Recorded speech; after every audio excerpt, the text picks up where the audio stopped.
संशोधन बिल का आरजेडी ने विरोध किया तो ललन सिंह ने भी बताया कि किस कदर ये बिल जो है वो मुस्लिमों के हित में है। खुद को अल्पसंख्यक हितैषी बताती है, लेकिन भारत की संसद के भीतर एक भी मुस्लिम प्रतिनिधि भारतीय जनता पार्टी के पास नहीं है। इससे जाहिर है कि कितना बड़ा हितैषी है। आज इनकी नज़र समाज के एक अल्पसंख्यक समुदाय के ज़मीन पर है, कल इनकी नज़र अन्य अल्पसंख्यकों की ज़मीन पर भी जाएगी। आप देखेंगे तो बोधगया के जो ट्रस्ट जो बौद्ध मंदिर के जो ट्रस्ट हैं उसमें बहुमत गैर बौद्ध धर्म से जुड़े लोग नहीं हैं, उसमें दूसरे धर्म के लोगों का बहुमत है। उसी तरह से इसमें भी ये लोग लागू करना चाहते हैं। एक समय आएगा कि मंदिरों की भी जमीन और उनके धन को भी कब्जा करने का प्रयास किया जाएगा। मोदी जी सेकुलरिज्म, जिस तरह नीतीश कुमार जी ने बिहार में सेकुलरिज्म स्थापित किया, प्रधानमंत्री नरेंद्र मोदी जी भी पूरे देश में सेकुलरिज्म को लेकर आगे चल रहे हैं। समाज के हर तबके के साथ, समाज के हर वर्ग के साथ, देश के हर राज्य के साथ एक साथ काम करके उसको विकसित करने का काम कर रहे हैं। इसलिए कि उनका विजन, उनकी सोच व्यापक है। तो अब देखिए काउंटडाउन की शुरुआत हो चुकी है, क्योंकि आज राज्यसभा में इस बिल को पेश किया जाएगा। लोकसभा से बिल पारित हो चुका है और बता दें कि राज्यसभा में जोरदार हंगामा भी इस बीच देखने को मिला है। इस वक्त की बड़ी खबर, जहां अनुराग ठाकुर के आरोप पर यह हंगामा हुआ है। तो बड़ी खबर राज्यसभा से ये बता रहे हैं वक्फ बिल पर, जहां राज्यसभा में जोरदार हंगामा हुआ है। और घुसपैठ ने इस क्षेत्र में गहरा नुकसान पहुंचाया। इन सीमावर्ती गांवों और कस्बों के विकास के लिए कुछ नहीं किया गया, जिससे यहाँ के लोग आर्थिक और सामाजिक रूप से पछड़े रह गए। लेकिन चेयरमैन साहब, प्रधानमंत्री श्री नरेंद्र मोदी जी ने इन सीमावर्ती क्षेत्रों की नया दृष्टिकोण दिया है। पहले जिन गांव को भारत का आखिरी गांव बोलकर नकारा जाता था, उन्हें प्रधानमंत्री मोदी जी ने भारत का पहला गांव कहकर संबोधित किया। वाइब्रेंट विलेज प्रोग्राम के तहत बॉर्डर क्षेत्र में 3000 गांवों का विकास किया जा रहा है। इसके अलावा 2025 के बजट में बॉर्डर क्षेत्र के विकास के लिए 87% की बढ़ोतरी की गई है। मुझे आशा है कि इससे बॉर्डर पर बसे गांवों का तेजी से विकास होगा। गृह मंत्री श्री अमित शाह जी के नेतृत्व में border fencing, modern surveillance system और हाईटेक एंटी ड्रोन टेक्नोलॉजी की स्थापना से सुरक्षा भी मजबूत हुई है और सीमावर्ती किसानों को राहत भी मिली है। लेकिन पंजाब के सीमावर्ती गांव पिछले कुछ दशकों से विकास की दौर में पीछे रह गए हैं। माननीय चेयरमैन साहब, सीमावर्ती क्षेत्रों के लोग दोहरी लड़ाई लड़ रहे हैं। एक और वो देश की फूड सिक्योरिटी सुनिश्चित कर रहे हैं और दूसरी ओर सीमाओं पर बसे होने के कारण सुरक्षा चुनौतियों से भी जूझ रहे हैं।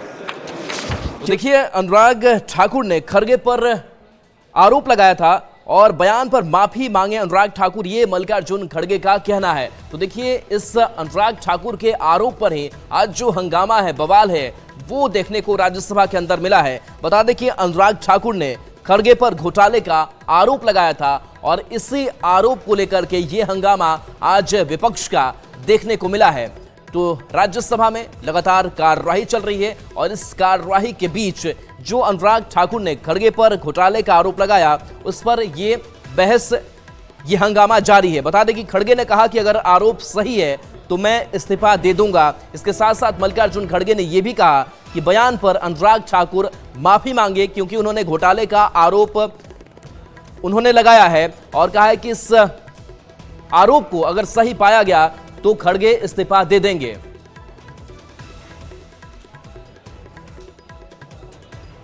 तो देखिए, राज्यसभा कार्यवाही चल रही है और इस कार्यवाही के बीच जो हंगामा है वो भी देखने को मिला है। मल्लिकार्जुन खड़गे पर जो आरोप लगा था, उस आरोप पर यह हंगामा।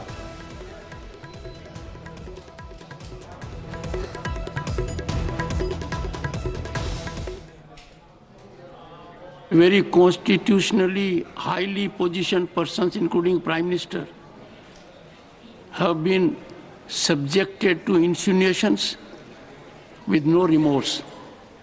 Let us not go to a level कि खुद के घर में आग लगे तभी बोलें। तो वक्फ संशोधन बिल लोकसभा से पारित हो चुका है, लेकिन झारखंड में भी इस पर सियासत हो रही है, प्रतिक्रियाएं सामने आ रही है। बीजेपी ये बता रही कि मुस्लिमों, गरीब मुस्लिमों के हक में खास करके यह बिल है, तो दूसरी तरफ जेएमएम और कांग्रेस इस पर हमलावर है। क्या सामाजिक परिवर्तन होगा, क्या आर्थिक परिवर्तन होगा, देश को क्या लाभ होगा? देश में कई ज्वलंत मुद्दे हैं, उन मुद्दों पर कोई बात करने को तैयार नहीं है। वक्फ बिल ला दिया गया, लोग उलझ के रह जा रहे हैं इसी के बहस में, लेकिन उसकी आड़ में उसके पीछे क्या कुछ हो रहा है इस देश में। केंद्र सरकार ने कानून बना दिया, 1 मई से कई एक तरह के नए कानून लग गए। एटीएम का यूज कीजिए, उस पर आपको पैसा देना पड़ेगा। आप मिनिमम बैलेंस नहीं रखते तो पेनाल्टी देना पड़ेगा। कई एक तरह के ऐसे कदम उठा रही है केंद्र की सरकार, उस पर बात नहीं हो रहा है। देखिए, वक्फ बिल को 2013 में ड्रैकोनियन पावर्स, असीमित शक्तियां कांग्रेस की सरकार ने दे दिया था, जिसके कारण वक्फ बोर्ड जिस भी प्रॉपर्टी पर हाथ रखता था वो उसका हो जाता था। अपील का प्रावधान सिर्फ उसी के अपॉइंटेड ट्रिब्यूनल पे था। हाईकोर्ट, सुप्रीम कोर्ट को परिधि में बाहर रखा गया था। इन सारे ऐतिहासिक भूलों को कल लोकसभा ने सुधारने का काम किया है और बड़े बहुमत से इस बिल को पास कर दिया गया। हमें पूरी उम्मीद है आज राज्यसभा से भी जो बिल ये पारित होगा, उसके बाद राष्ट्रपति की अनुमति के बाद ये कानून बन जाएगा।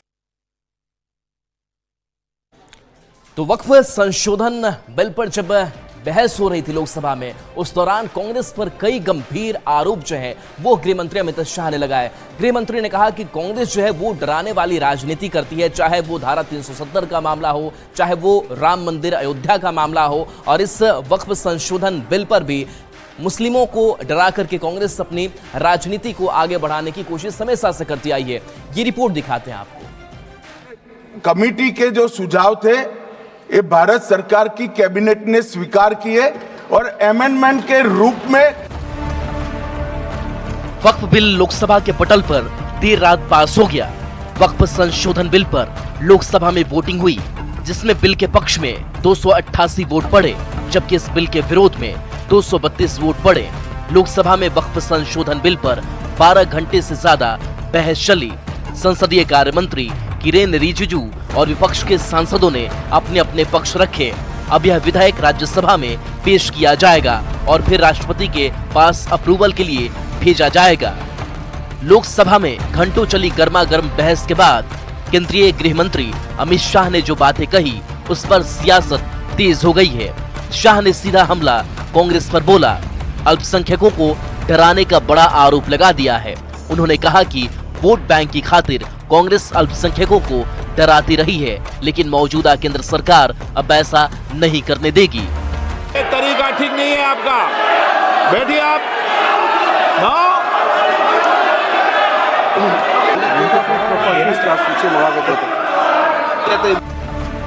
अमित शाह कांग्रेस पर तमाम मुद्दों को अटकाने का आरोप कांग्रेस पर लगाते हुए कहा कि कांग्रेस जम्मू कश्मीर से 370 हटाने को लेकर अल्पसंख्यकों को डराती थी। अयोध्या में राम मंदिर को लेकर भी कांग्रेस ने मुसलमानों को डराया। सीएए को लेकर भी कांग्रेस ने भय पैदा किया। पॉइंट ऑफ ऑर्डर उठाया है, मैं इसके हार्द को सदन के सामने रखना चाहता हूं। भारत सरकार की कैबिनेट ने इस बारे में एक बिल अप्रूव कर सदन के सामने रखा। आपके द्वारा ये बिल जॉइंट पार्लियामेंट्री कमेटी को दिया गया, जिसका विपक्ष का भी बड़ा आग्रह था। कमेटी ने इस पर सुविचारित रूप से अपना मत प्रकट किया। वो जो मत प्रकट हुआ, वो मत फिर से कैबिनेट के सामने गया।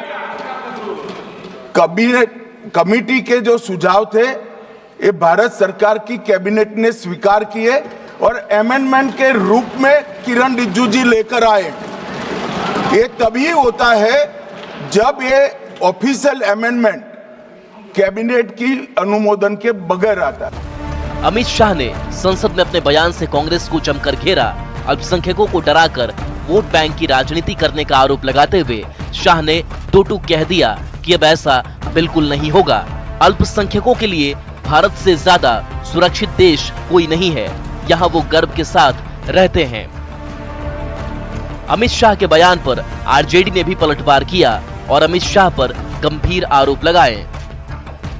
अब संशोधन बिल भले ही लोकसभा में पास सरकार ने करा लिया हो, लेकिन ये संख्या बल पर सरकार के बहुमत से देश नहीं चलेगा, देश सर्वसम्मत से चलेगा।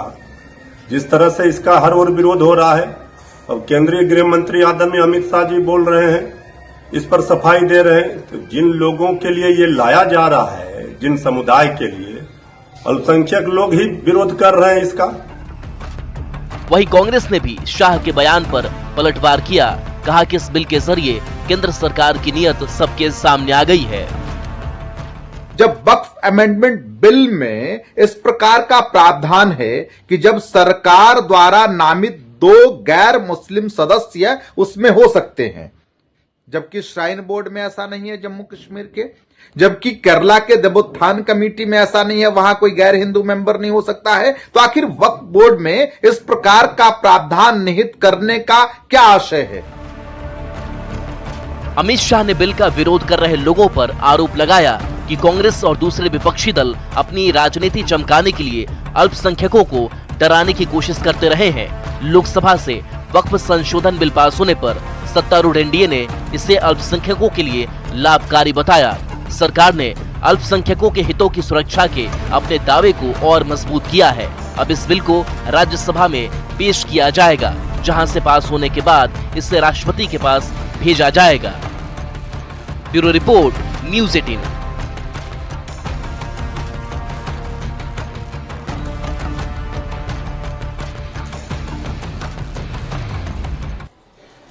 जेडीयू के राष्ट्रीय प्रवक्ता राजीव रंजन ने भी कहा है कि ये अब जो बिल है वो राज्यसभा से भी पारित होगा। इसके साथ साथ उन्होंने विपक्ष पर यह भी आरोप लगाया कि अनावश्यक जो भ्रम है वो फैलाया जा रहा है।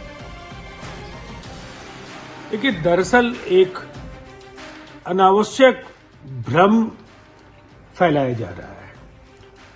इस बिल के प्रावधान निसंदेह लालू जी जैसे नेताओं के 2010 के संसद में दिए गए भाषण से आप समझ सकते हैं कि उन्हें भी ऐसा लगा था कि उस दौर में वक्फ की संपत्तियों का बेजा इस्तेमाल हो रहा है, लोग लूटपाट का फोरम बना रहे हैं।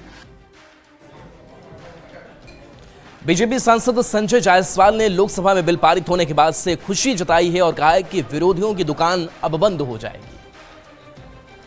तो सबसे अच्छी बात यह रही कि माननीय गृह मंत्री का इसमें इंटरवेंशन हुआ और उन्होंने सभी बातें खुल करके कही कि किस तरह से यह कानून आवश्यक है। सबसे बड़ी बात यह उन्होंने बताया कि 2013 के बाद 21 लाख एकड़ जमीन को वक्फ ने अपने बोर्ड ने अपने अंडर में ले लिया। यह सारा वक्फ बोर्ड का घोटाला था।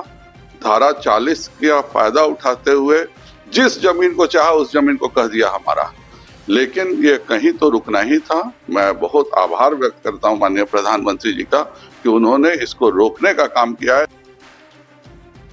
जेडीयू के राष्ट्रीय कार्यकारी अध्यक्ष संजय झा ने भी कहा है कि वक्फ की संपत्तियों पर कुछ लोगों का कब्जा था, लेकिन अब गरीब मुसलमान जो हैं उनको फायदा पहुंचेगा। गृह मंत्री अमित शाह जी के भाषण के बाद जो लोग भ्रम फैला रहे थे वो स्थिति बिल्कुल साफ हो गई और लोगों को पता है कि कुछ लोग भ्रम फैला करके, भावना भड़का करके वोट लेने के कारण मुसलमानों में कंफ्यूजन कर रहे थे और कुछ लोग इसको कब्जा करके बैठे हुए थे इस प्रॉपर्टी को। बिहार में सबसे बड़ा पॉपुलेशन है पसमानदा मुसलमान का। हमारे पास तो कास्ट सर्वे है ना भाई, जातीय गणना है बिहार में। सबसे बड़ा पॉपुलेशन बिहार में वो पसमानदा मुसलमान का है और उनको रिप्रेजेंटेशन नहीं था। अब जो नरेंद्र मोदी जी ने लाया है, कि सरकार ने लाया है, अब पसमानदा मुसलमान कौन है? वही अंसारी, वही रायन, जो कुजरा जिसको बोलते हैं, जो दुनिया का काम करते हैं, वो सारे लोग जो गरीब लोग हैं उनको अब ये फायदा मिलेगा इससे, क्योंकि उनके रिप्रेजेंटेटिव भी होंगे और जिस पर्पस के लिए दान दिया जाता था वो सही जगह लगेगा, गरीब मुसलमानों को इसका फायदा होगा। स्पष्ट किया उन्होंने इस बात को। और देखिए, वहीं बीजेपी प्रदेश अध्यक्ष दिलीप जायसवाल ने भी इस बिल के पारित होने पर कहा कि कुछ संपत्तियों पर अवैध लोगों का कब्जा था, जिससे अब छुटकारा मिल पाएगा और उनकी जो संपत्तियां हैं वो अब कानूनी दायरे में होंगी। वक्फ संपत्तियों के बारे में कानूनी विवाद और काफी कुप्रबंधन हो गया था। कुछ लोगों का वक्फ पर कब्जा हो गया था और कोई न्यायिक निगरानी नहीं होता था। अब वक्फ संपत्तियों का भी अधूरा सर्वेक्षण कराया गया था और वक्फ कानून का दुरुपयोग किया जाता था।